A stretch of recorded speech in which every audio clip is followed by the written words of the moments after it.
फिर आपको लग रहा है कि इंडिया में आईटी जॉब्स खत्म हो रही हैं, तो शायद आप आधी पिक्चर देख रहे हैं, क्योंकि जॉब्स गायब नहीं हुई, उन्होंने अपना डायरेक्शन बदल लिया। हर दिन लिंक्डइन खोलो या यूट्यूब खोलो या फिर इंस्टाग्राम खोलो, हर जगह एक ही बात सुनने को मिलती है, आईटी इंडस्ट्री खत्म हो गई, एआई सबकी जॉब आ गया, फ्रेशर्स के लिए जॉब ही नहीं बची। और ऑनेस्टली अगर आप इंजीनियरिंग स्टूडेंट हो या आईटी में अपना करियर बनाना चाहते हो, तो ये सब सुनकर टेंशन होना बिल्कुल नॉर्मल है। लेकिन एक मिनट, अगर मार्केट में जॉब सच में खत्म हो रही हैं, तो फिर माइक्रोसॉफ्ट इंडिया में अपनी इंजीनियरिंग टीम क्यों एक्सपेंड कर रहा है? वॉलमार्ट नए इंजीनियर्स क्यों हायर कर रहे हैं? गोल्डमैन सैक्स इंडिया में नए टेक्नोलॉजी सेंटर क्यों बना रहे हैं? अगर मार्केट इतना ही खराब होता, तो ये कंपनीज इंडिया में हजारों करोड़ रुपए इन्वेस्ट ही क्यों करती? इसी एक सवाल का जवाब आपकी पूरी करियर स्ट्रैटेजी बदल सकता है। और वीडियो के एंड तक आपको एक बात क्लियर हो जाएगी, जॉब्स कम नहीं हुई है, जॉब्स की डायरेक्शन बदल गई है। और जब डायरेक्शन बदलती है, तो स्टूडेंट को भी अपनी प्रिपरेशन स्ट्रैटेजी बदलनी पड़ती है। तो चलिए शुरू करते हैं।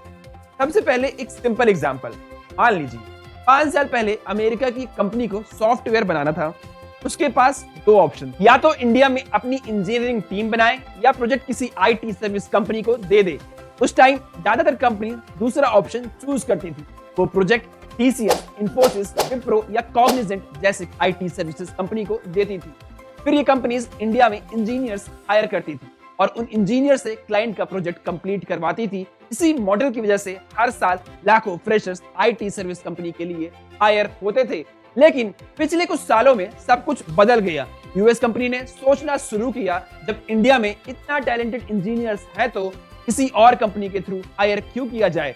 क्यों ना इंडिया में अपना ही ऑफिस खोला जाए और इंजीनियर को डायरेक्ट हायर किया जाए। और वहीं से शुरू हुआ इंडिया के आईटी मार्केट का सबसे बड़ा शिफ्ट, ग्लोबल कैपेबिलिटी सेंटर यानी जीसीसी का एरा। पहले कंपनीज इंडिया से सर्विसेज लेती थी और आज इंडिया में अपनी इंजीनियरिंग टीम बिल्ड कर रही है। और इसी चेंज ने इंडिया की हायरिंग का पूरा गेम बदल दिया। और इस चेंज को समझने के लिए सबसे ज्यादा जरूरी है इस डेटा को समझना। कोविड के बाद फाइनेंशियल ईयर 2022 में पूरी दुनिया डिजिटल हो रही थी, कंपनीज को नए प्रोजेक्ट मिल रहे थे और इसी वजह से टीसीएस, इन्फोसिस, विप्रो और बाकी आईटी सर्विसेज कंपनी रिकॉर्ड तोड़ हायरिंग कर रही थी। उस वक्त लग रहा था जैसे हायरिंग कभी रुकेगी ही नहीं। लेकिन फाइनेंशियल ईयर 2022 का डिमांड बूम परमानेंट नहीं था। जैसे ही मार्केट नॉर्मल हुआ, नए प्रोजेक्ट्स की स्पीड धीमे पड़ने लगी और इसका सीधा असर हायरिंग पर दिखना शुरू हो गया।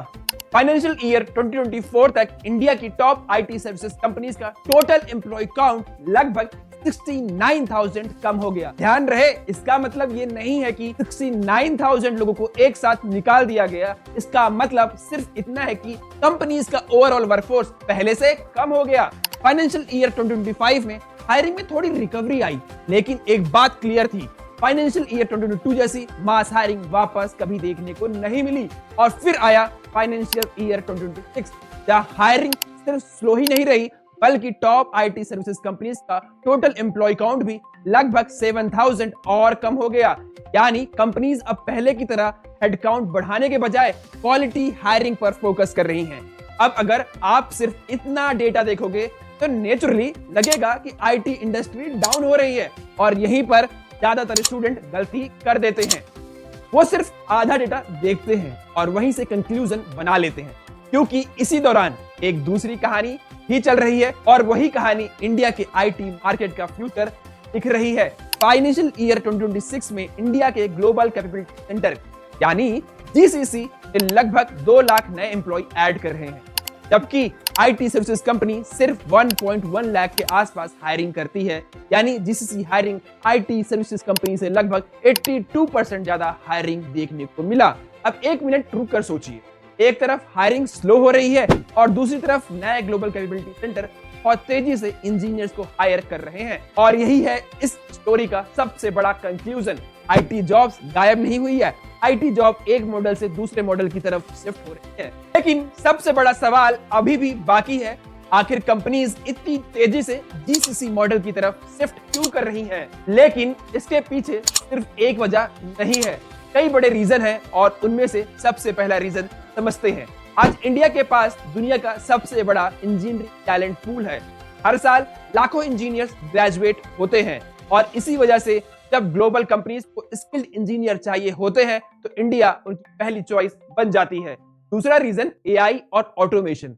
आज भी बहुत लोग सोचते हैं एआई जॉब्स खा गया, लेकिन रियलिटी कुछ और है। एआई जॉब्स रिप्लेस नहीं कर रहा है, एआई रिपीटेटिव वर्क को ऑटोमेट कर रहा है और इसी वजह से एवरेज स्किल्स की डिमांड कम हो रही है, लेकिन स्ट्रॉन्ग स्किल्स की डिमांड बढ़ रही है।